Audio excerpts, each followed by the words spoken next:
Muy bien, chicos. Sigamos, por favor, entonces. Van a ir entrando los demás. Seguiremos con esta pauta.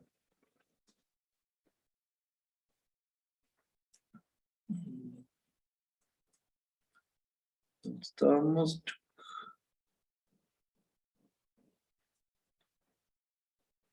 Ya.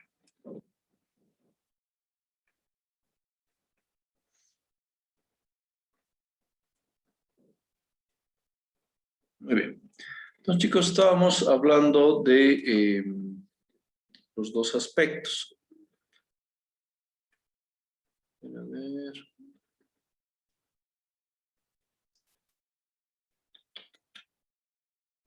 Un minutito, chicos. Así.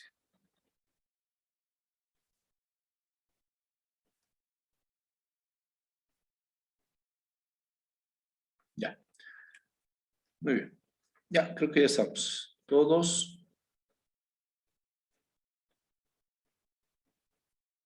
Ya.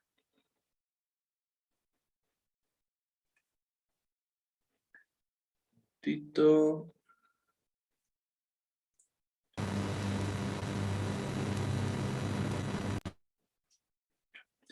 Perfecto.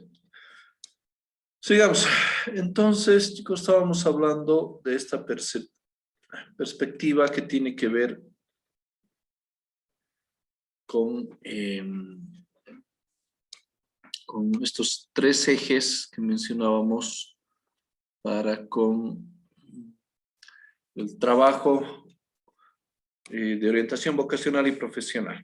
¿Ya? Entonces, estábamos diciendo que los tres primeros ejes, ¿no? El de conocimiento, autoconocimiento, el de información y el de la toma de decisiones.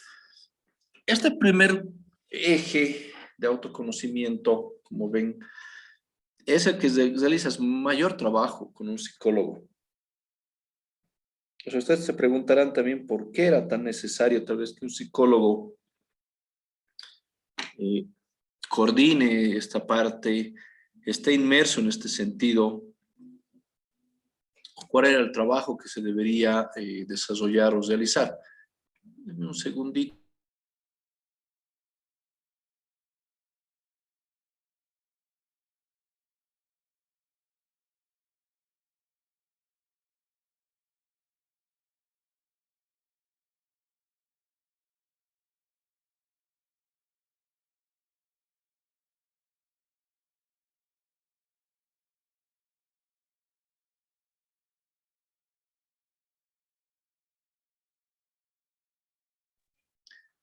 Perdón, chicos.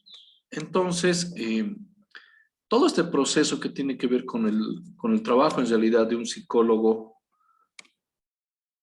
tendría que centrarse en esto. Como les decía, ¿por qué es tan importante? O sea, además de que el psicólogo tiene un trabajo de desarrollo, de conocimiento, de introspección hacia la persona, no te olvides que muchas personas no están lo suficientemente claras en la carrera que van a desempeñar. Tiene mucho que ver con el nivel incluso de madurez, y hasta, lo voy a decir así un poco brusco, y muchas personas o jóvenes siguen todavía en esa etapa de adolescencia, ¿no? En la que pelean con los papás, no se dejan entender o existe rivalidad entre hermanos, etcétera, etcétera, ¿no? Entonces ahí es donde genera una confusión también para el adolescente, bueno, para el joven adolescente en este caso, eh, que requiere de este apoyo, que requiere de este autoconocimiento o esta introspección que debería existir. ¿Ya? ¿Por qué crees que muchos jóvenes se van al cuartel a veces, ¿no? Y vuelven con una idea más clara o una variable mucho más amplia? Una cosa es que un joven, un adolescente piense, quiero ser médico para salvar vidas, porque eso he visto en la televisión y no sé, y me gustaría y bla, bla, bla, bla. Es una percepción de algo. El psicólogo te orienta y te anima en este camino de autoconocimiento a saber realmente cuáles son tus habilidades, tus competencias, tus fortalezas, que van a hacer que te desempeñes de manera correcta y adecuada. Muchos psicólogos ganan bien, le voy a decir así, ganan bien con este proceso de orientación vocacional, ¿no? Para las promociones de los colegios. que se hacen obviamente en varias etapas, ¿no? En varios procesos. Y creo que van a llevar en alguna asignatura eso. Entonces, eso sí se los dejo, chicos, más adelante para que puedan conocer. El otro eje es de la información. O sea, implica recoger información útil, como puedes ver, para ampliar la comprensión de las cosas. Si puedes hablar con un profesional del área, es siempre lo más recomendable antes de empezar una carrera, ¿no? Como les decía, ellos te van a decir claramente qué tan fácil o qué tan difícil puede ser. Yo, cuando trabajaba en Univalle, hacía orientación vocacional, desde donde tengo toda esta información, obviamente. Pero recuerdo que muchos jóvenes querían ir por ingeniería petrolera, por ejemplo. ¿Por qué? Porque era una carrera novedosa, decían que iban a ganar muy bien en los pozos petroleros. Y evidentemente sí, pero la situación de la relación que tenían después en el trabajo era diferente, ¿no? Trabajaban 20 días dentro y 10 fuera, trabajaban en campamento meses sin ver a su familia. Entonces eran aspectos que no se podía controlar. Hay gente que tiene esas habilidades o esas competencias para poder trabajar un cierto determinado, prácticamente encerrado, lejos de tu familia, pero otras personas no. Por eso terminan en otro tipo de carreras u otro tipo de funciones. Por eso es tan importante manejar la información de la carrera que uno quiere, ¿no? Analizar el contexto real del estudiante. Como les decía, puedes querer ser muy ingeniero, pero eres malo en matemáticas. Sí, pero tengo solución a los problemas, me imagino, claro, está bien, eso es creatividad, pero si no conoces las matemáticas de manera efectiva, no vas a ser un buen ingeniero. Entonces, es el contexto real de la persona, ¿no? De poder encontrar esas pautas. Buscar fuentes fidedignas, pertinentes y actualizadas, lo que les decía. No solo se trata de un blog o dos en internet o publicar en Facebook, en este grupo de alguien sabe cómo es la carrera de tantos, que he visto, aunque no crean, he leído gente que quiere una carrera y ahí ponen su pregunta. Y hay un montón de personas que le van a responder algo, pero eso no es orientarte, ¿no? Más bien te desconcentra, te desubica. Necesitas fuentes reales, objetivas de lo que quieres tener. Y además es un proceso activo de búsqueda de acuerdo a los intereses. Tiene que ser un trabajo constante de búsqueda de información. Como les decía, no solo 2 o 3 párrafos o 3 libros, no. Intentar tener toda la información necesaria. Entonces, este eje también es más personal, pero tiene que ver con la alineación que vamos a querer con la carrera. Es la forma en la que nos vamos al eje C, que es el de toma de decisiones, ¿no? Es hacia dónde van a apuntar los ejes de autoconocimiento e información. Entonces, tienes que valorar si autoconocimiento tienes y también estás satisfecho, o digamos, la información también te dirige a una carrera específica. Tiene que haber un proceso secuencial y complejo a lo largo de la formación del estudiante. Por eso en primeros semestres como estos te dan información más teórica, más histórica, más básica y más de experiencia antes de ingresar a un área específica, por ejemplo, de psicología, ¿no? Hay que elegir, aterrizar entre las alternativas, entre distintos tipos de, no solo de carreras, sino de áreas de conocimiento de estudio, ¿no? ¿Por qué crees que las facultades se dividen así en administrativas, en sociales, en salud? Porque puedes irte por una de esas pautas y tal vez es más fácil saltar, bueno, o cambiarte, lo voy a decir, perdón, cambiarte de una carrera a otra, pero en la misma área general, ¿no? Si, digamos, estudias odontología y te das cuenta que no te gusta, probablemente puedas hacer el cambio a medicina o a fisioterapia, por decirte algo, ¿no? Discriminar entre pros y contras. Mucha gente siempre habla de una lista de pros y contras que les ayuda a tomar una decisión, ¿no? Pero obviamente tienen que ser reales, como decíamos, en aspectos, pero cuesta a veces tocar y pisar la realidad. de lo que vas a hacer o cómo te vas a desarrollar. Analizar riesgos y oportunidades, ¿no? Tienes que ver los riesgos, qué va a pasar en tal caso o cómo actuar ante tal situación.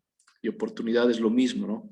Es una carrera nueva y vas a requerir necesidad, o es una carrera que existe pero hay pocos profesionales especializados en tal cosa, o en tal departamento, o en tal lugar. Es como que hagas un análisis FODA, ¿no? Si pueden, por curiosidad, en la tarde, buscar en internet o después de clases, análisis FODA y van a poder ver, ¿no? Que es una evaluación de lo que son las fortalezas, las oportunidades, las debilidades y las amenazas para una empresa. Es así como generas un POA correcto y adecuado real, además. Es algo similar que deberías hacer con esto, los riesgos y las oportunidades antes de decidir algo. Las decisiones deben ser personales, libres y autónomas. Se siente mucho mejor, ¿no? Que uno pueda decidir si se equivoca o qué sé yo. Bueno, es una decisión personal, autónoma. El hecho que te fuercen a tomar una decisión siempre va a haber algo inconcluso, ¿no? Algo incompleto, en el cual uno puede expresarse de manera libre hacia los papás, sobre todo, ¿no? Por una carrera que uno no quiere o no puede seguir. ¿Qué factores hay que considerar en la orientación vocacional y profesional? Obviamente hay varios factores a considerar, que pueden ser internos o externos. Un estudiante debe diferenciar y analizar el peso de cada uno en su situación personal. Como les decía, ¿qué va a influir en esto? La familia, los amigos, los profesores piensan que yo debería hacer esto o tal cosa y te enfocan o te están lanzando hacia un lugar o hacia una cosa específica, algo que no debería ser. ¿Qué oportunidades hay afuera para mí en lo laboral? Y como les digo, aunque les suene complicado, chicos, aunque estudies una carrera, vas a terminar siempre un poco desactualizado, porque los procedimientos laborales siempre van a cambiar constantemente, ¿no? La cosa es que elijan algo que sí les apasione, como les digo, y les guste. ¿Qué es lo que más me conviene? Es algo que también se preguntan muchos. Realmente, ¿qué quiero hacer yo en mi vida? Este proceso lo hacemos con los estudiantes, como les digo. En el colegio soy bueno o malo para esto, me gusta hacer esto, aquello, etc. Entonces es un momento difícil, ¿no? Si ustedes se ponen o recuerdan ese momento que querían estudiar, todas las personas que les han sugerido algo, encima el psicólogo que les ha dicho algo que no estaban muy seguros, ustedes son muy de acuerdo y han buscado una segunda o tercera opinión. Es normal. Y muchas personas a veces terminan estudiando, a veces por otra razón. En lo personal, yo les voy a contar, yo tenía que ser militar. Y el colegio militar en La Paz recibía a profesionales menores de 25 años con las especialidades, bueno, llamaban especialidades, ¿no? Pero básicamente dice que podías estudiar psicología, derecho o medicina y podías volver al colegio militar y en 2 años eras subteniente, ¿no? Entonces, yo a lo personal les digo, estudié por esa razón, pero bueno, por otros factores ya no pude volver a esa línea y salí psicólogo para las empresas, que también me apasionó mucho en el momento. Entonces, a veces esas oportunidades reales cambian, esos procesos o esos planes a veces llegan a atender ciertas variables. Nunca hay que decirle a un adolescente, obviamente, que el camino es recto o no se termina la carrera tampoco. Hay que buscar una manera de concientizar y motivar por el camino por el que queremos que vaya. ¿Qué factores internos tenemos que tomar en cuenta? Es primero la identidad. La identidad puede ser entendida como el conjunto de rasgos propios de un individuo que lo diferencian de los otros. A partir de las referencias hacia un yo, que le permite tener consecuencias del ser único frente a los demás. Otro factor interno es la personalidad, que comprende un patrón complejo de características psicológicas profundamente enraizadas, en su mayor parte consciente y difícil de cambiar, que se expresan de forma automática en casi todas las áreas del funcionamiento del individuo, ¿no? Los patrones o rasgos de personalidad.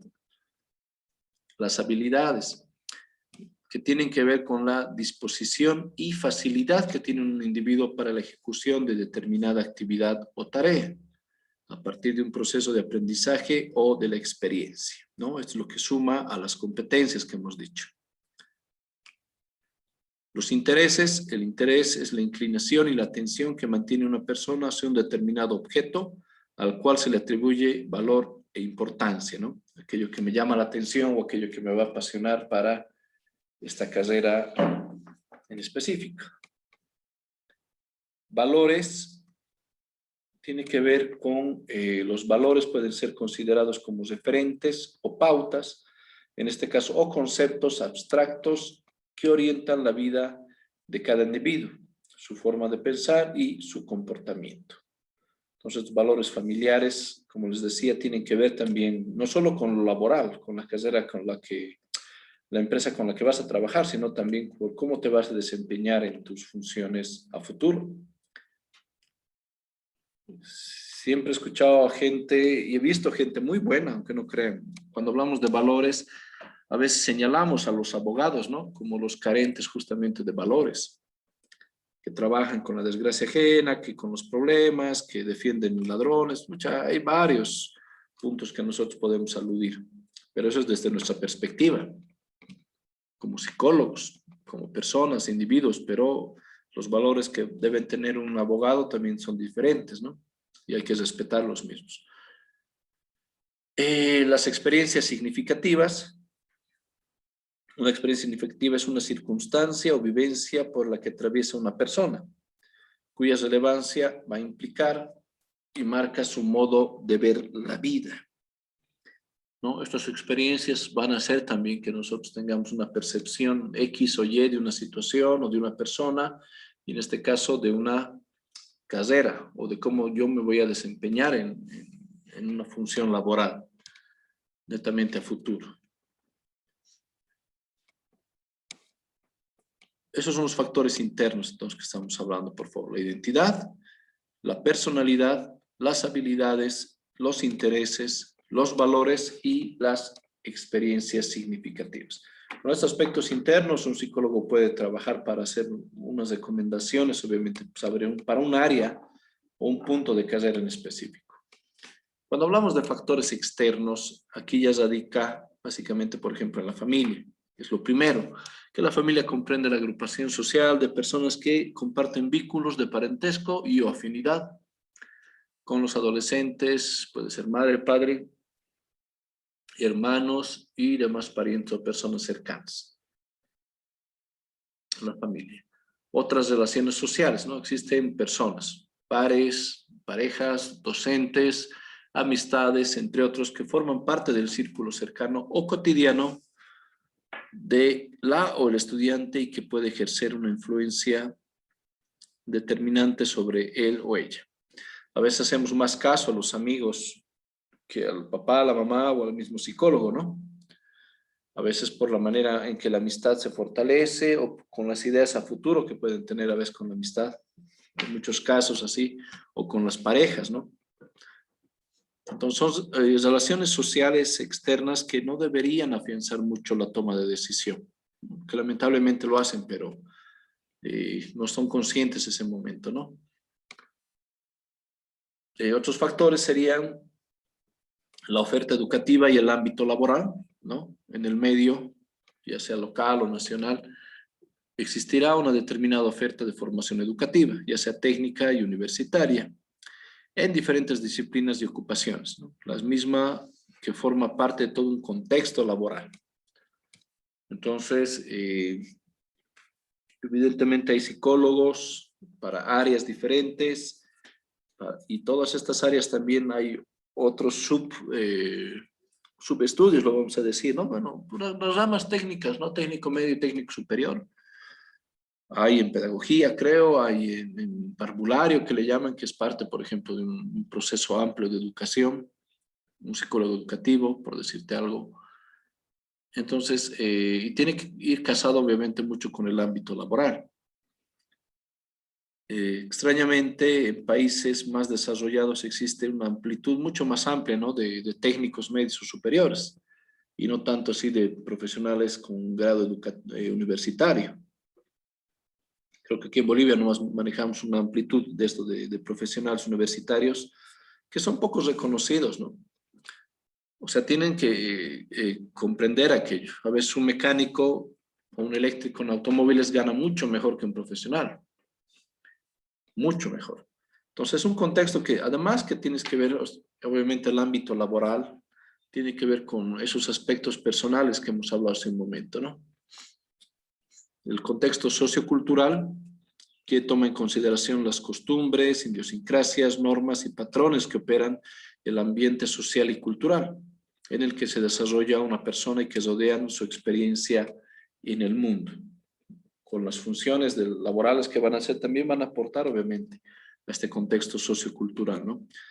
Pero, evidentemente, esto influye de alguna manera en la toma de decisiones. ¿Qué van a decir? Una de las razones que les decía es la venta, por ejemplo. Todos deberíamos aprender a vender.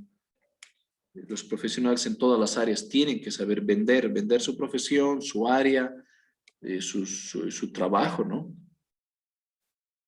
Pero por un contexto sociocultural, a veces mucha gente no se anima a vender o no sabe vender. Solo es un ejemplo. Ahora, ¿cómo se desarrollan estos planes de implementación de orientación vocacional o profesional en algunas universidades o en algunas ramas, o cómo deberíamos hacerlas? La tarea fundamental tiene que ser de una institución educativa. Según normas, debería darse uno de las pautas de orientación vocacional. Muchas instituciones, aunque sean públicas, puede decirlo, muchos colegios, a veces hacen convenios de pasantías, ¿no? Con psicólogos de distintas universidades que desarrollan este trabajo. Y es un punto de ganar-ganar, ¿no? La institución no cobra nada a sus estudiantes y el profesional hace su práctica o la cantidad de horas necesarias para considerarse. No está establecido, pero siempre es una pauta abierta para que pueda existir un psicólogo en una institución educativa que pueda aportar con este trabajo de orientación vocacional y profesional, ¿no? Ser protagonistas principales deben ser los mismos estudiantes. Como les digo, con este proceso. Por lo general, lamentablemente, muchos de estos etapas o procesos de orientación vocacional se hacen casi al finalizar el año. Se hacen un par de talleres, se hacen un par de tests, se hacen pequeñas entrevistas estructuradas, que lo hacen una pauta muy rápida, ¿no? Por eso que tal vez sentimos que no hay mucha credibilidad en la orientación vocacional, como les he escuchado al principio a sus compañeros de que les ha salido otra área, ¿no? Pero han decidido por otra. Tal vez tiene que ver con factores internos de su seguridad, de su interés real, pero en muchos casos a veces no va de la mano el resultado de la orientación vocacional con lo que realmente queremos decidir. Entonces, la orientación vocacional profesional también es una alternativa real para cada estudiante. Como les digo, debería existir y en algunas instituciones se hacen todavía estos proyectos de orientación vocacional general, ¿no? El open house que hacen algunas universidades para que puedan conocer sus espacios, sus aulas, sus laboratorios, por ejemplo, cómo se desarrolla un profesional, qué va a usar en su área de trabajo, etcétera. Entonces, eso ayuda. Por eso es una orientación vocacional, profesional también, ¿no? Porque da parte de estos pautas. El trabajo permanente, sostenido, congruente con las necesidades, destrezas y aprendizajes de cada estudiante, es donde se desarrollan estas pautas de las habilidades y el contexto que estábamos hablando para una persona, para desarrollar estas competencias que tienen que ser necesarias, obviamente, para cada estudiante o para cada institución o empresa en este caso. Hay que establecer alianzas estratégicas para que pueda existir, por lo menos, nos dicen alguna práctica o alguna visita Deberías, bueno, ahora no, ¿no? Obviamente con esto de la pandemia que vamos a estar varios años, no, pero antiguamente sí, ya en la escuela, en cierta etapa de la educación te mandaban a visitar alguna fábrica, ¿no? No sé si alguno de ustedes, chicos, ha llegado a conocer todavía Coca-Cola. Me acuerdo que hacían visitas. Cuando trabajaba en McDonald's también te dejaban visitar la cocina. O sea, es un punto, un encuentro cercano. Ahora, como les decía, hay algunas universidades como la Univalle, por ejemplo, donde yo trabajé con esto de orientación vocacional, eh, era netamente un trabajo de marketing, ¿no? De reclutamiento de clientes, así lo vamos a llamar, en el cual se enfocaba en que, además de las charlas vocacionales y además del test vocacional, se buscaba implementar alguna práctica para los estudiantes. Es decir, si alguien, estudiantes de ingeniería civil, por decirte, entonces nosotros en toda la gestión visitábamos unos 25 colegios y de estos 25 colegios teníamos listas de gente que quería estudiar ingeniería civil. Entonces al final de la gestión se les invitaba a que hagan una práctica, por ejemplo, en los laboratorios, ¿no? De esa manera sacabas más información, hacías un seguimiento, después cerrabas con lo que era el call center o el teletrabajo intentando llamar, intentando asegurar la venta, ¿no? Como les digo, netamente era reclutamiento de clientes. Pero tiene que haber otro tipo de estrategias para que los jóvenes conozcan la pauta o el trabajo real que es en lo que se van a desempeñar. Y no que quede solamente en un informe, ¿no? Que te diga que tienes más aptitud para esto, o el test que dice esto, deberías estudiar esto. Y a veces toman la decisión de otra carrera, como en este caso, ¿no? De psicología. Y lo que les decía, hay que considerar estas instituciones aliadas para que hagan frente o por lo menos que colaboren con lo que va a ser ese desempeño. O quienes deberían trabajar en este proceso, obviamente son los estudiantes, es el departamento de consejería estudiantil o el psicólogo educativo que debería existir en cada aula, en cada colegio, en cada espacio de trabajo. Los docentes y tutores, pues, generalmente de la promoción, ¿no? Como hay ahora tutores de promoción que les alientan o les ayudan un poquito mejor en la toma de decisiones. Directivos, la familia, por eso les decía que últimamente todo este proceso, o un psicólogo que haga todo un proceso de orientación vocacional, también va a dar el taller a los padres. Paralelamente, obviamente, ¿no? Da los talleres a los chicos y en otra hora da a los padres para que les explique cómo está yendo el avance del proceso de orientación vocacional, cómo está yendo los conocimientos, la formación para cada uno y sobre todo cómo los padres pueden colaborar con la toma de decisión de un estudiante, que es donde ya se precisa en realidad tener una seguridad para la toma de las decisiones, ¿no? Cuando se realiza durante todo el proceso de formación integral del estudiante, secundaria generalmente, desde edades tempranas hasta el bachillerato, las competencias deberían desarrollarse de esa forma. Actividades adaptadas a cada fase del ciclo de vida, ¿no? Niveles de progresión. Es decir, intermedio, medio, que debería existir ya este tipo de trabajos o de tareas, o un seguimiento progresivo en lo que van a llegar a enfocarse. Es obviamente continuo, sostenido y flexible. No es una regla ni una norma, como les decía, sino que varias etapas, varias personas están involucradas en este proceso de orientación vocacional y profesional a los bachilleres, a los jóvenes. Pero tiene que basarse en esas tres pautas, ¿no? El autoconocimiento, la información que uno va a obtener y la toma de decisión. En eso se centraría. Y lo que a nosotros nos interesa es, como les digo, cómo se generan esas competencias o cómo evalúas esas competencias, ¿no? Con los tests. Se hace obviamente cuál es ese trabajo que se hace para este psicólogo, es el diagnóstico, la planificación, la sensibilización, ¿no? La concientización, si quieren, el desarrollo del trabajo individual o grupal de cada área, la evaluación, el test obviamente, y el seguimiento antes de la toma de decisión. Es como deberíamos trabajar con lo que es orientación vocacional y profesional. ¿Ya?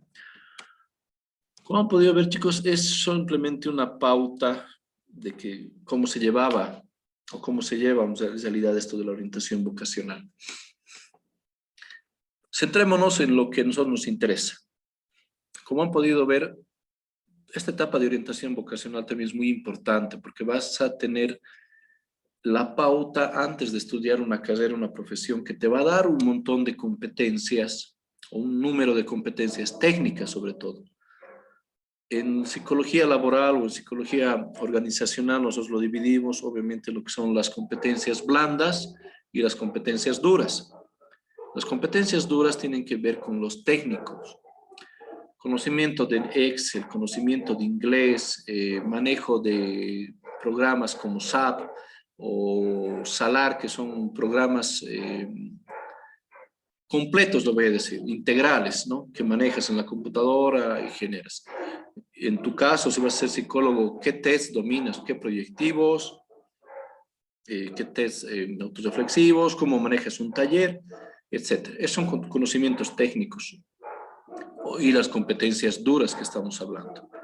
Y las competencias blandas que les decía, ¿qué es esto, no? De la inteligencia emocional, de la empatía, del liderazgo. Todas estas características también o estas habilidades conductuales o actitudinales que van a hacer la diferencia entre uno u otro.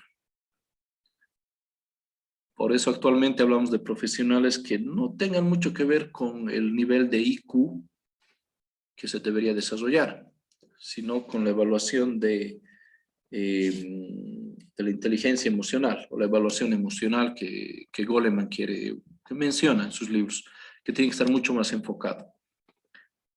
Y lo que les decía, si vas a contratar a alguien para atención al cliente, por decirte, prefiero a alguien que sea sociable, educado, respetuoso. Y el sistema, la parte técnica, le enseño, es mucho más fácil que aprender. Que es más difícil que alguien que sepa Excel avanzado, que sepa detección de billetes falsos. Es más difícil enseñarle a esta persona a ser educado, a ser tolerante, a tener empatía, ¿no? Entonces las competencias blandas son mucho más fundamentales que las duras. En cualquier empresa, y como he podido ver en el ejemplo pasado, cuando haces el Assessment Center, si se han dado cuenta, ante el role-playing puedes encontrar distintas competencias. Te centras, pero en las que quieres evaluar para el cargo, obviamente discrepas varias, ¿no? Pero en esos juegos, en esos roles, puedes encontrar realmente qué competencia o qué nivel va a tener ante ciertas situaciones. Ojo que el role-playing también sirve para que lo pongas bajo presión, lo pongas bajo estrés y de qué manera va a manejar aquello. ¿Ya? No sé si existe alguna pregunta, algún comentario para esto o está claro. Ya, muy bien. Excelente, chicos. Entonces, ya va a acabar igual la clase. Nos vemos, por favor, el día jueves. Vamos a trabajar ahí un poquito lo que es el trabajo sobre la planificación o el plan de capacitación laboral dentro de la empresa ya también. Y vamos a tener el primer trabajo, por favor, de esta segunda evaluación el día jueves. Ya les voy a dar un documentito y vamos a poderlo trabajar. Ya, dicho esto, entonces, por favor, hasta luego y nos vemos el día jueves.